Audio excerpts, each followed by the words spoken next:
Halo guys, bersama Sir Pram lagi yang gak siap. Oke, kita mau bahas tentang gerak benda. Oke, kembali lagi soal yang kemarin di halaman 3 tentang pengertian gerak. Di situ ada dua mobil yang ditali, mobil-mobilan, mobil mainan ya. Yang sebelah sini ditali, ya jadi jarak mereka sama terus. Dia terus ditarik tali lagi sama anak kecil, misalkan sama adik kalian lagi main nih, tarik ke sana sampai jalan,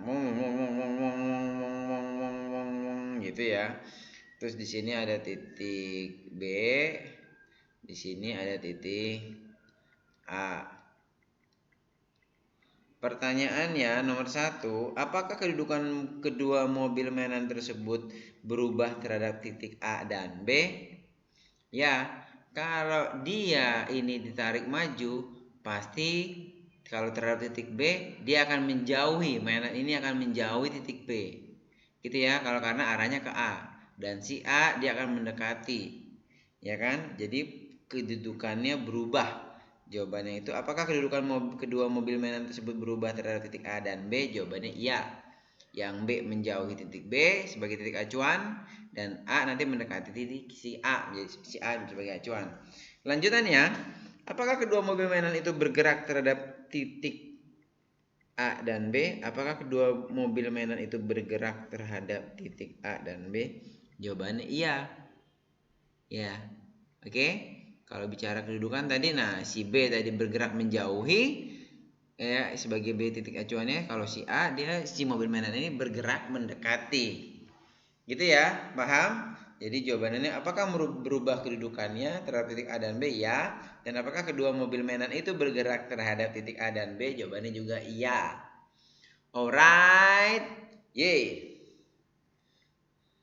1 tadi ya, berubah kedudukan.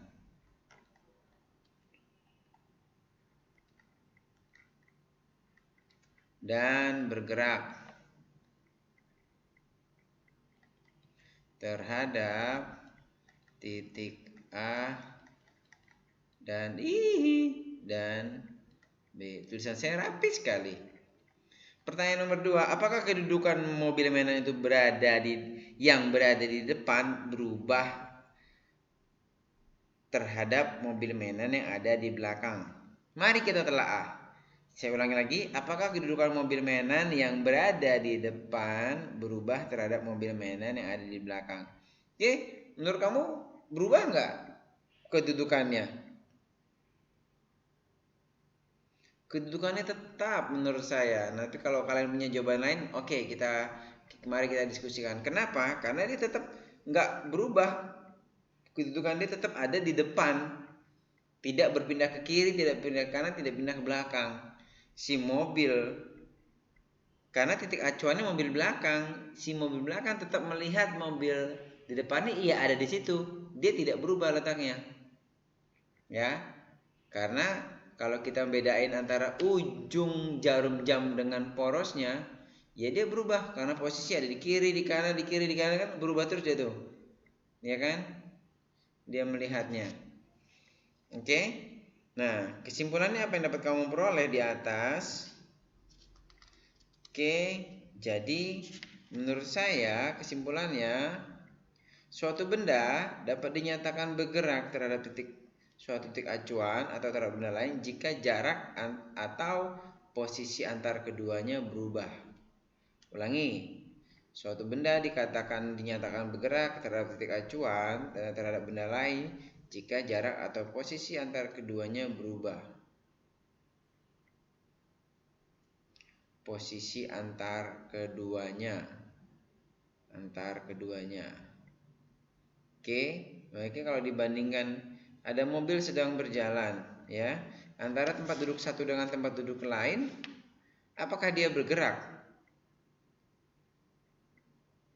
Bagaimana? Tidak kan, karena dia tetap berada di tempatnya, ya. Jarak antar tempat duduk dalam bus dan posisinya selalu tetap.